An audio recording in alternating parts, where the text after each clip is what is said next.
Na Gig você tem mais de 10 campeonatos nacionais a partir de R$15. Links na descrição. Na última semana, o nosso novo quadro Batalha de Boteco foi ao ar com um grande embate entre dois narradores esportivos, mais propriamente entre Kleber Machado e Luiz Roberto. Aliás, se você não viu, recomendo que clique no card ou no link na descrição para conferir. Mas hoje resolvemos inovar e a batalha não será sobre dois personagens, e sim sobre dois dos torneios mais desejados do mundo da bola. Afinal, qual é melhor, Champions League ou Libertadores da América? Para nos ajudar, convidamos nosso grande parceiro Edu Araújo, do canal Futirinhas aqui no YouTube. Então, sem mais delongas, bora ver como ficou. Bom, na minha opinião, a competição mais legal de assistir entre essas duas é a Champions League. Falo isso com um pouco de dor no coração por conta do meu time, que está aqui hoje representado no meu nobre estúdio 2 aqui do Futeboteco na minha casa, mas fico com a Champions League por conta do nível técnico, dos jogadores, dos estádios, dos gramados e de todo o charme que cerca a competição hoje mais importante do mundo. Ela é importante muito porque nós aqui da América do Sul servimos meio como fornecedores, do futebol europeu. Os principais craques daqui dificilmente vão jogar a Libertadores por muito tempo, quiçá vão jogar a Libertadores, Então eu fico com a Champions League por isso, mas a Libertadores obviamente tem todo o charme, é a nossa principal competição aqui na América do Sul. Se o meu time for campeão, vou chorar horrores de tanto comemorar, vou ficar embriagado, mas respondendo a pergunta friamente, qual é mais legal de assistir, eu prefiro a Champions League do que a Libertadores. Fala galera do Futeboteco, beleza? Tudo bem? Aqui é o Edu do Futirinhas. Fui convidado para falar sobre Libertadores e Champions League, na minha opinião, sobre alguns tópicos envolvendo os dois campeonatos, tá? Agradeço já o convite e vai lá no Futirinhas, tá? Por favor, beleza?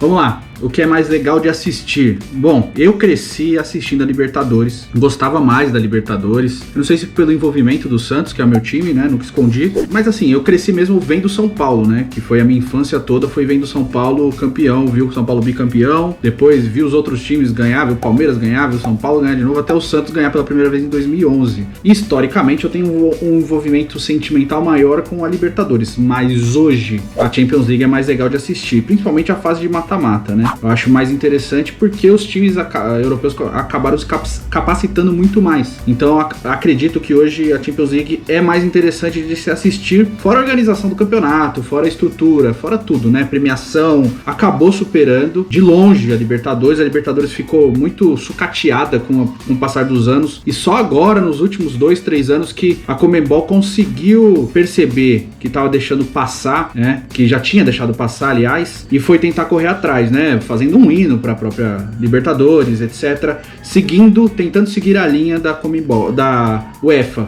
Tomara que consiga e a Libertadores volte a se equiparar em tamanho. Acho que tradição acaba sendo igual, mas se equiparar em tamanho e estrutura de campeonato, porque a Conmebol é infelizmente uma porcaria. Cara, sim, depende. Se meu time tá envolvido, não existe nada mais importante do mundo do que um jogo do meu time na Libertadores. Ponto. Mas, como a análise é olhando um pouco de fora, por exemplo, entre uma partida da Libertadores que não envolve meu time, entre um jogo da Champions que não envolve meu time, na maioria das vezes eu prefiro ver Champions. Pode me chamar de Nutella aí, falar que eu não sou raiz, o caramba 4, mas cara, são os melhores jogadores, nível técnico altíssimo, é ali que a gente vê o que de mais moderno tem sido praticado no futebol no mundo inteiro, é o palco da modernidade, seja da questão tática, que eu adoro, eu gosto muito dessa parte, seja da questão técnica mesmo, seja da questão de você ver grandes duelos, por exemplo, escolas muito diferentes umas das outras. Então assim, eu particularmente, se tem um jogo X de Libertadores, um jogo X de Champions, e que envolva, por exemplo, um time grande da América e um time pequeno, um time grande da Europa e um time pequeno. Só pra dar um exemplo, cara, eu vou sempre assistir a Champions, assim. Se tiver passando River Plate e Caracas, e ao mesmo tempo tiver passando Celtic e Barcelona, eu vou assistir Celtic e Barcelona pra ver o Messi jogar, pra ver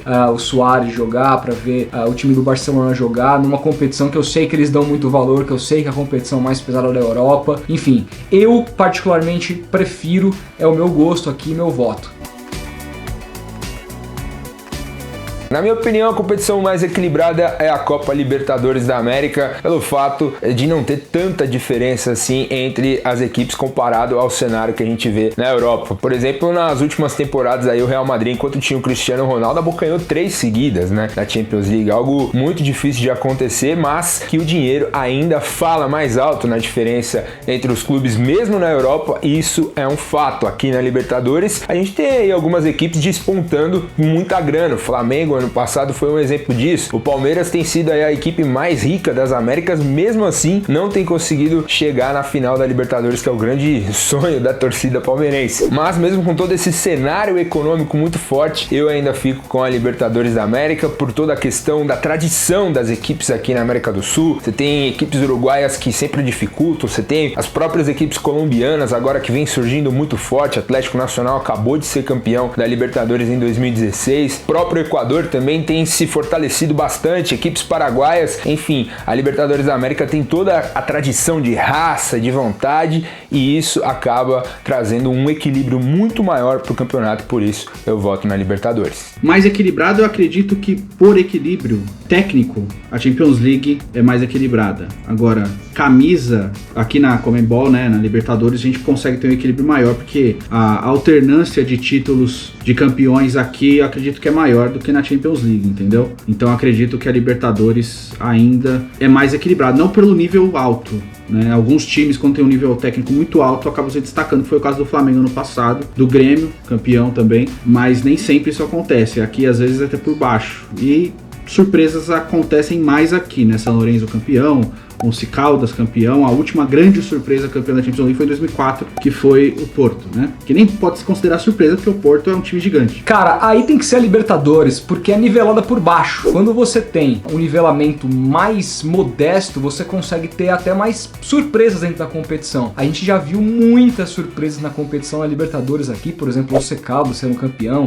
finalistas que a gente mal esperava que poderia chegar, passar de umas quartas ou oitavas de final. Muito se vê isso na Libertadores, cada vez menos, porque cada vez mais a América também vai se tornando o que a Europa se tornou com relação à acumulação de dinheiro. Os clubes grandes vão ficando cada vez mais poderosos, então a gente vem vendo um desequilíbrio aumentando, mas ainda assim, dada toda a desorganização do continente sul-americano, dada toda a desorganização de muitos grandes clubes que aqui residem, abre espaço para mais surpresas, para mais zebras. Não que lá fora não aconteça, mas por exemplo, uma zebra na Champions é um Ajax, que é um time grandioso, um time que ninguém espera nada, mas é um time com muita história. Uma zebra é o Porto, puta, time enorme dentro de Portugal. Aqui não, aqui a gente já viu, por exemplo, como eu já citei, o Once Caldas, que é um time pequeno da Colômbia ganhando a Libertadores. A gente viu o próprio Atlético Nacional, que era um time colombiano, que não é onde está definitivamente investido o dinheiro da América do Sul por lá, ganhando também Libertadores ainda mais recente. Portanto, aqui tem mais espaço para surpresas, e isso faz com que a competição seja mais equilibrada do que na Champions League, onde o dinheiro está concentrado na mão de poucos. Essa pergunta é muito difícil, porque são dois dos principais torneios continentais do mundo, né? Tanto é que antigamente era a final do Mundial de Clubes, se podemos dizer assim, a Copa Intercontinental, né? O grande sonho de todo clube brasileiro era jogar no Japão contra o vencedor da Champions League. Hoje isso acontece, às vezes não acontece, como a gente tem visto no Mundial aí da FIFA, equipes sul-americanas nem conseguindo chegar na final do Mundial contra o europeu vencedor da Champions, mas é difícil opinar qual pesa mais, mas pelo fato do equilíbrio, como eu falei na pergunta anterior, vou votar na Libertadores da América como um título que pesa muito para quem vence. Bom, sobre peso, eu acredito que não tem um ou outro, eu acho que o peso é forte para ambos. É claro que ganhar a Champions League por causa do nível técnico é mais difícil, acaba a nível mundial sendo muito mais pesado por toda a estrutura, pelo campeonato ser muito mais assistido no mundo todo do que a Libertadores, mas eu acredito que para os dois o nível, o peso do título é igual, né? Porque é um campeão continental e são os dois lugares mais tradicionais com títulos continentais. E volto a bater na primeira tecla, pela estrutura a Champions League acaba ficando à frente, né? Não enxergar isso acaba sendo um erro, mas por histórico, por camisa, pra gente que está vivendo aqui na América do Sul, a Conmebol sempre vai ser muito forte. Eu espero, sinceramente, que os times daqui da América do Sul, principalmente os brasileiros, consigam competir em nível técnico de novo com os times europeus, que desde o começo desse século tá muito abaixo mesmo. Até as vezes que ganhou, eu já falei no Futirinhas, até as vezes que ganhou, os times brasileiros, os argentinos também, né, que foram disputar com os europeus, foi na base do bumba meu boi, cara. Fecha a casinha lá atrás e tenta um contra-ataque e acaba ganhando. Diferente do até o final dos anos 90, quando os times brasileiros e os sul-americanos no geral batiam de frente. Mesmo perdendo, você pode lembrar, a gente já deu vários exemplos no Futirinhas. Vasco jogou melhor que o Real Madrid quando foi campeão. O Palmeiras jogou melhor que o Manchester United quando o Manchester ganhou do Palmeiras. O Grêmio fez um jogo muito, muito bom em 95. Então, nem sempre o melhor vencia. E sempre, até o final dos anos 90, era um embate muito mais equilibrado do que é hoje. Infelizmente isso não acontece, tomara que volte a acontecer, tá? Aqui minha contribuição, um abraço pra vocês, muito obrigado, tamo junto e é nóis. Bom, depende, cara, porque cada time que ganhar uma competição dessas vai determinar um peso diferente para essa competição. Vou dar um exemplo. Na pergunta anterior, citei o Atlético Nacional ganhando a Libertadores. Claro que um título da Libertadores pro Atlético Nacional é muito mais pesado do que o 11º título da Champions League pro Real Madrid, que já ganhou isso várias vezes. É claro que se, por exemplo, o Atlético de Madrid ganhar pela primeira vez a Champions League, vai ser mais pesado do que o Boca Juniors ganhar aí a 7ª vez a Libertadores, entendeu? Então depende muito de cada contexto, mas no geral, olhando de fora, eu acho muito equilibrado. Não vou dar um voto, vou ficar em cima do muro nessa pergunta, porque... Vocês me desculpem, mas ele pipocou, ele é um bananão. São competições as principais dos seus respectivos continentes, ambas com muita história, ambas inclusive começando em períodos muito parecidos na história, que dali surgiram os primeiros campeões intercontinentais. Então não consigo ir para predileção de uma ou para outra, eu acho que elas têm um peso igual na conta de quem ganha. E pra você, futebotequeiro, quem é melhor? Comenta aí embaixo, aproveite para nos sugerir novos embates lá no Instagram e aqui mesmo nos comentários. E claro, se gostou do vídeo, não se esquece daquele like maroto que ajuda muito a gente na divulgação do nosso trabalho, beleza? É isso, um grande abraço e claro, até o próximo vídeo.